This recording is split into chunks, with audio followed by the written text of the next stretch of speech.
It is a curious thing, human desire. We speak of it in whispers and in shouts, in the quiet, aching spaces of our hearts, and in the grand, declarative statements we make to the world. We say, I want to be happy. I want to be successful.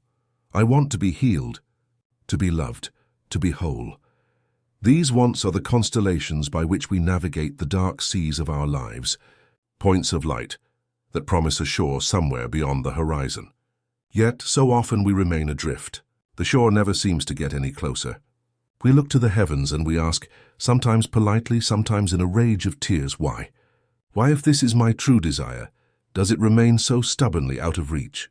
The answer I propose may lie not in the authenticity of the desire itself, but in the quality of our wanting. There is a vast cosmic chasm between wishing for something and wanting it so badly that your entire being reorganizes itself around the pursuit of it. The former is a sentiment. The latter is a seismic event in the soul.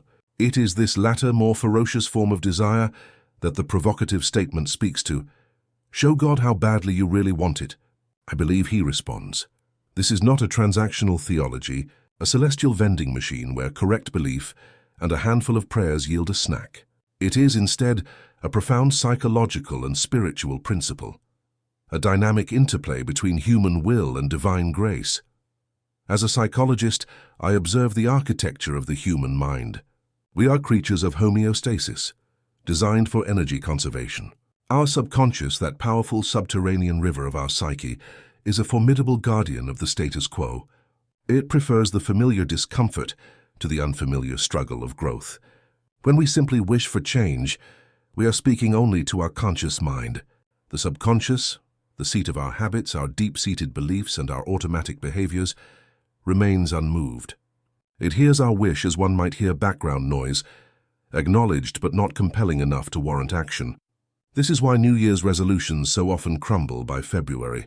The conscious mind decrees health, but the subconscious, wedded to the comfort of inertia and the dopamine hit of sugar, sabotages the effort with a compelling whisper for just one more cookie, just one more skipped workout. To show God how badly you really want it is, from a psychological standpoint, to launch a full-scale campaign on your own subconscious. It is to marshal every resource of your being, your thoughts, your actions, your time, your energy, in a unified front so convincing, so relentless, that the stubborn guardian of your old self has no choice but to capitulate. God in this framework can be understood as the ultimate reality, the fundamental law of the universe, the source of all potential. And this reality, this God, responds not to our words but to our demonstrated conviction.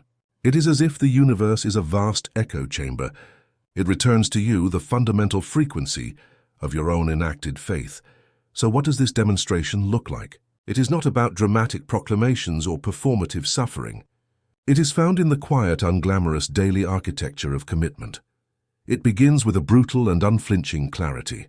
You must move from "I want a better job" to "I am committing to 2 hours of skill development every night after work, and I will apply to 5 relevant positions per week, no matter how tired I feel." You must move from "I want to be healthier" to "This nourishing meal is my prayer for vitality, and this morning run in the cold and the dark is my physical offering of commitment." Each action is a brick, laid with intention, building the foundation of your new reality. When you do this, you are not just hoping for a change.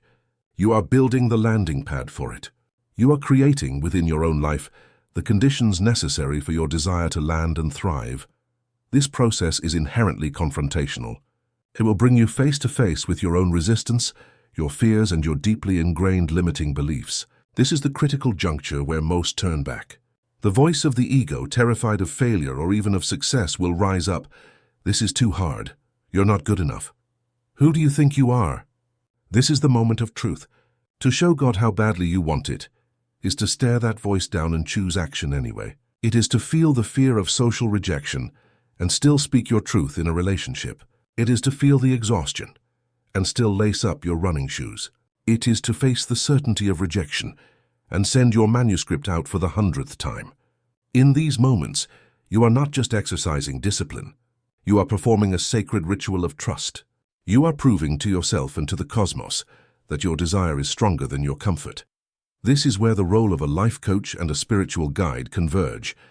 I am here to tell you that the obstacles are not signs that you are on the wrong path.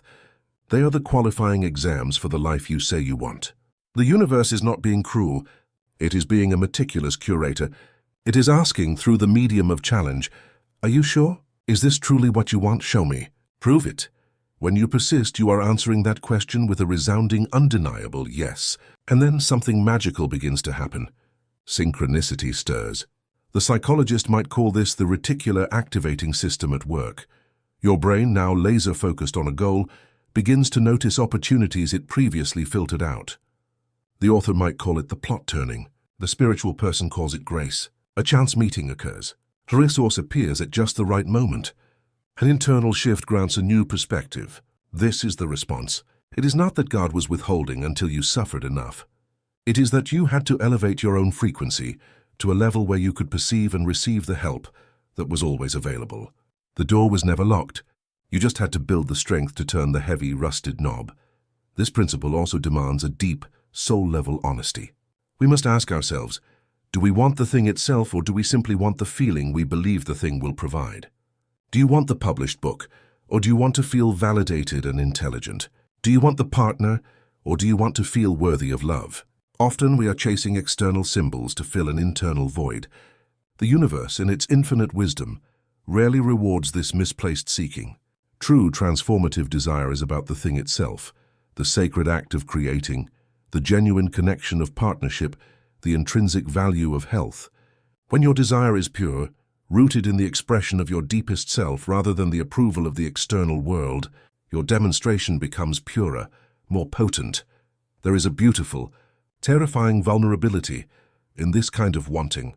To want something this badly is to risk a profound disappointment. It is to lay your heart on the line. But it is only from this place of raw, unguarded commitment that the most authentic miracles are born. The safety of lukewarm desire is a cage. The peril of a passionate one is the open sky. Ultimately, to show God how badly you really want it is to engage in a sacred collaboration. You are the active, willing, striving partner in the dance of co-creation. You are not a passive supplicant begging for a blessing. You are an active participant, building the vessel that is capable of holding the blessing you seek. Your sweat becomes a prayer. Your discipline becomes a meditation. Your resilience becomes your testimony. I have seen this truth manifest in the lives of those I have guided. The woman who, after years of longing for a family, decided to become a foster parent, actively building a home of love rather than waiting for a child to appear, and in doing so, opened a pathway to adoption she never anticipated. The man who, tired of his corporate emptiness, started working on his small, passionate business for 1 hour every single morning before dawn, a daily offering of his true purpose, until that small flame grew to become his sustaining light. So look at the desire of your heart. Is it a phantom, a pleasant daydream, or is it a seed of destiny? If it is the latter, then know this: the time for wishing is over. The time for building has begun. Define it with razor-sharp clarity. Then begin to act. Act when you are motivated, and more importantly, act when you are not. Act in the face of fear. Act in spite of weariness. Make your life a living, breathing, undeniable monument to that desire. Do not just tell God you want it. Show Him. Show Him in the quiet choices no one else sees. Show Him in the steadfast refusal to quit. Pour the entirety of your being into the pursuit, and then with faith let go of the outcome. For in that sacred, sweat-soaked, heart-led demonstration, you are not just asking for a miracle. You are becoming the very miracle you seek. And in that beautiful, aligned state, the response is not merely something you receive, it is something you have already, through your magnificent and courageous effort, become.